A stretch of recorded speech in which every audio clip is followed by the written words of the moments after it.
Hola, ¿qué tal? Desde la semana anterior empezamos a conversar con el doctor Gerardo Restrepo sobre el tema de la educación de niños y de niñas. Un tema muy interesante, los aprendizajes para esos chiquitos, para las familias, la necesidad de aceptarnos diferentes, la pluralidad. No hay un solo modelo de niño o de niña, no hay un solo comportamiento.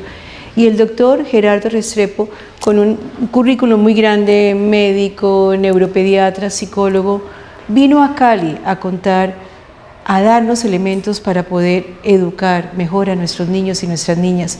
Estábamos hablando la semana anterior sobre el déficit de atención, realmente qué era, y cómo el doctor nos explicaba que hay varias modalidades de comportamiento que de pronto las etiquetamos con el mismo nombre. En definitiva, ¿qué es el déficit de atención, doctor? Bueno, hay algunos niños que sin lugar a dudas tienen más dificultades para concentrarse que otras personas. Como te decía, entre el 5 a 7% de los niños en edad escolar pueden presentar estas dificultades. Pero es bueno que quede claro que la atención es un proceso cognitivo que depende no solamente del funcionamiento del cerebro, sino de la calidad del entorno. Si los entornos en los cuales se desarrolla el niño no son motivantes, si el niño no siente que la actividad es llamativa, pues obviamente se va a aburrir más, sus tiempos atencionales van a ser más cortos y va a empezar a molestar en el salón de clase. Eso es una realidad. ¿Qué podemos hacer? Bueno, algunas veces estos niños son medicados y de pronto los síntomas pueden mejorar. Pero en la mayor parte de veces, lo más importante sería que pudiéramos reflexionar sobre la forma como estamos construyendo los espacios en los que se educa ese niño. El niño con déficit atencional, además, es un niño que viene de una familia con déficit atencional. ¿A qué me refiero? ¿Heredado? No necesariamente. Es una familia que no organiza sus espacios para que el niño pueda aprender de una forma adecuada. Por ejemplo, para que el niño aprenda, necesitamos establecer rutinas y disciplinas muy claras.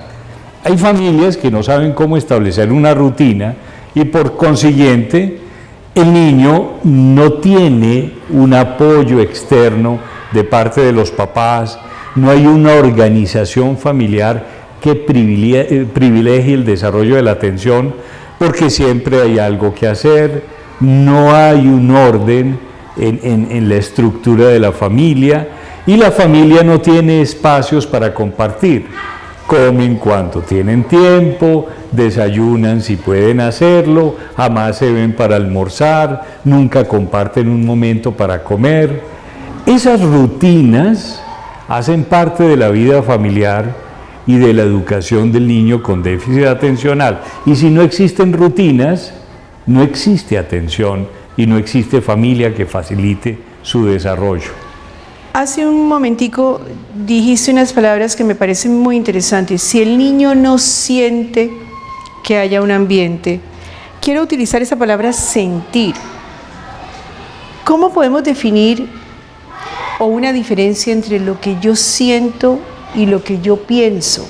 Y de alguna forma, doctor, ¿qué es más importante? ¿Le trabajamos a ese sentir o le trabajamos a ese pensamiento? Bueno, lo que yo pienso depende de lo que yo siento. Me explico.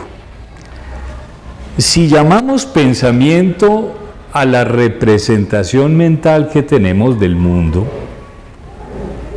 ese pensamiento nace de los sentidos, nace de la forma como yo percibo el mundo y percibo mi cuerpo.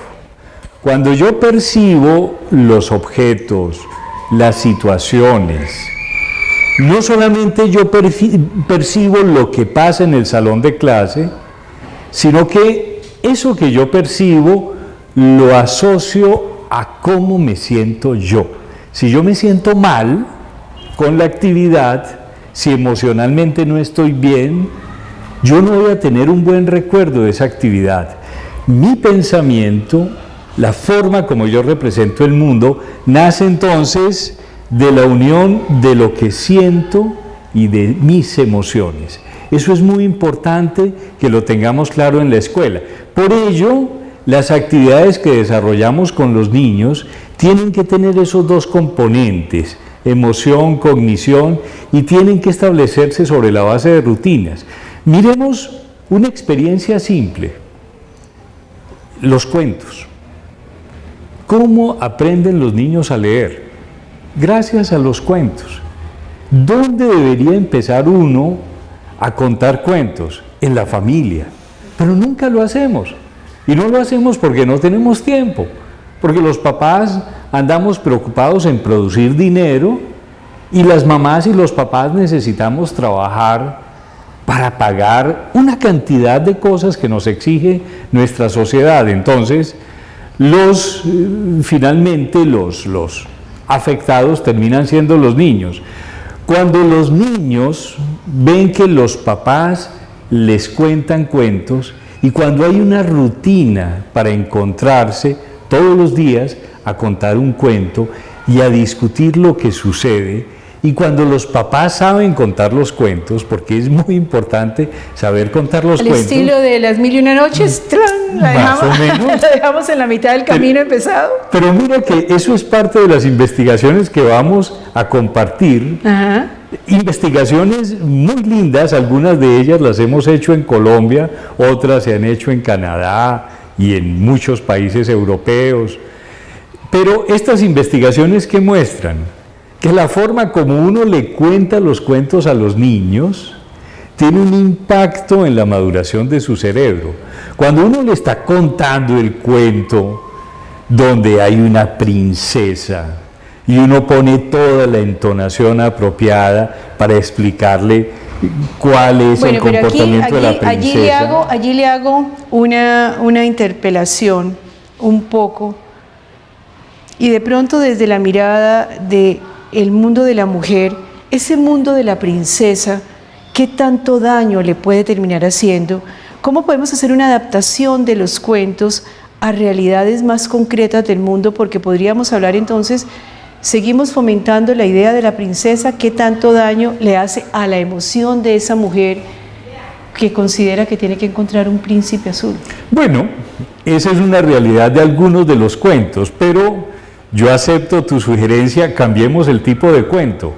Por ejemplo, nosotros le contamos a los niños algunos cuentos muy bonitos donde les enseñamos valores. No, y hay mucha literatura nueva hoy en día de gente haciendo cuentos para niños. Por ejemplo, le contamos cuentos de un bebé serpiente con un bebé ranita que se hacen amigos y que se dan cuenta con el tiempo que aunque son muy distintos, muy diferentes, no necesariamente las ranas se tienen que comer siempre las serpientes. Siempre pueden hacerse amigos y respetarse a pesar de las diferencias. Entonces, ese tipo de emociones que compartimos con los niños cuando les contamos un cuento, esas emociones son las que enseñan valores y las que apoyan la maduración de las zonas del cerebro que permiten la comprensión de la lectura. Y hay estudios bien interesantes que vamos a mostrar que apoyan completamente esta idea.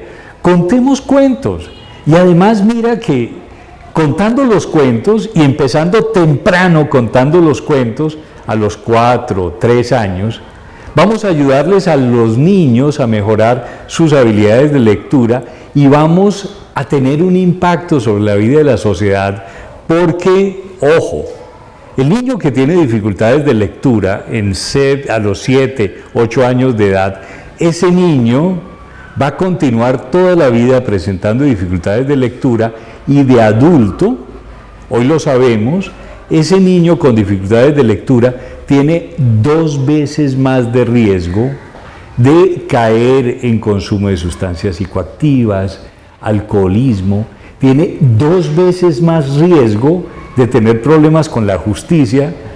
Miren qué simple es corregir el rumbo de nuestra sociedad.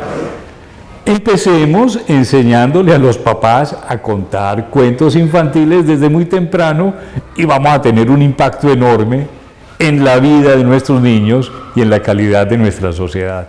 Vamos a continuar después de comerciales.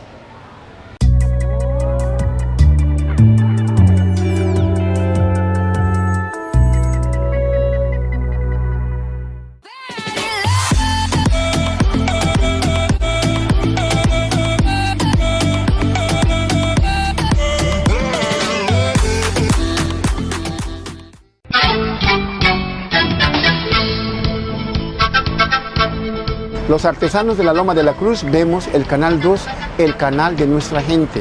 Los invitamos para que vengan al Parque Artesanal Loma de la Cruz, a la tradición artesanal, folclórica y musical de la ciudad de Cali. Nueva tecnología de bipedestación en Colombia.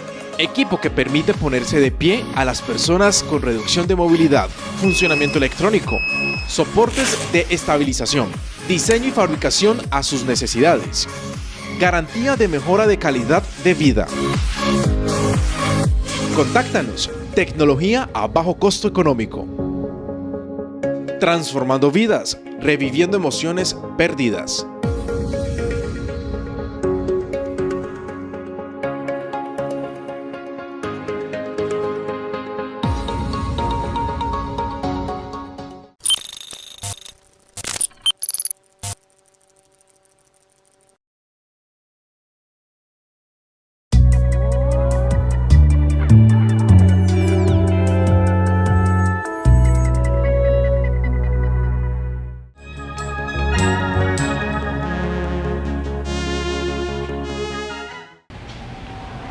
Es bien interesante cómo un niño o una niña que no sabe, que tiene dificultades de atención, que tiene dificultades para leer, más adelante se convierte en eso. Pero bueno, yo voy a hacer hoy de paciente, doctor, tengo un hijo con ciertas dificultades, tengo que trabajar todo el tiempo, mi marido tiene que trabajar todo el tiempo, necesitamos trabajar los dos porque pues para sobrevivir hay que hacerlo.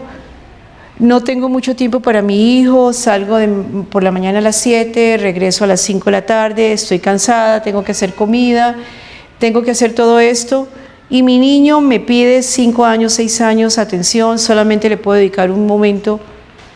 ¿Qué hago en ese momento? ¿Qué hago? ¿Por qué lado yo que estoy haciendo de paciente o esta familia con la presión de la cultura, no hemos hablado nada de tecnología, con todo eso, ¿cómo hago para poder ayudar a mi hijo? Bueno, yo no tengo la solución mágica porque justamente, como yo te había comentado, lo que nosotros pretendemos es mostrarle a las escuelas y a las familias que cada niño es muy diferente y que nosotros tenemos que aprender a comprender las necesidades de cada uno de esos niños. Pero lo que sí te puedo decir como mamá, como persona preocupada por la educación de los niños, lo que sí te puedo decir es que ese gesto rápido de tomar el niño con déficit atencional y medicarlo no va a solucionar el problema. El problema lo solucionamos si miramos toda la problemática en su integralidad. En el caso puntual del papá, la mamá que tienen que trabajar mucho tiempo y que tienen que sumar sus trabajos para lograr un ingreso mínimo digno, bueno, yo lo que les diría es organicémonos. Cada día está hecho de una serie de bloques. Muchas veces lo que sucede es que no organizamos los tiempos de forma adecuada y por eso terminamos completamente atiborrados de actividades. Eso es muy típico de nuestra cultura. Nosotros no planificamos nuestras acciones y la vida familiar tiene que planificarse. Uno tiene que establecer momentos puntuales como un ritual y respetarlos. y momentos puntuales en los que compartamos con los niños. No importa qué tan cansados estemos, no importa qué tan agobiados estemos con nuestros problemas, nosotros escogimos tener hijos, nuestros hijos tienen derecho a tener papás. Y no tenemos papás y mamás de repuesto. Son los que nos tocó, son nuestros hijos, y nosotros tenemos que asumir un poco todas esas responsabilidades. ¿Eso qué implica? Implica, por supuesto, que la familia tiene que organizarse para encontrar los tiempos para compartir con esos niños. En este panorama de lo que estamos hablando, doctor, ¿qué pasa con la tecnología? La tecnología, una tablet, un computador, esa televisión, ¿ayuda a fijar la atención, distrae más? ¿Qué elemento contribuye a enredar más esta película? Yo creo que la tecnología es muy importante en la vida, en el desarrollo de los niños. Es importante que ellos desarrollen estas habilidades para manejar la tecnología.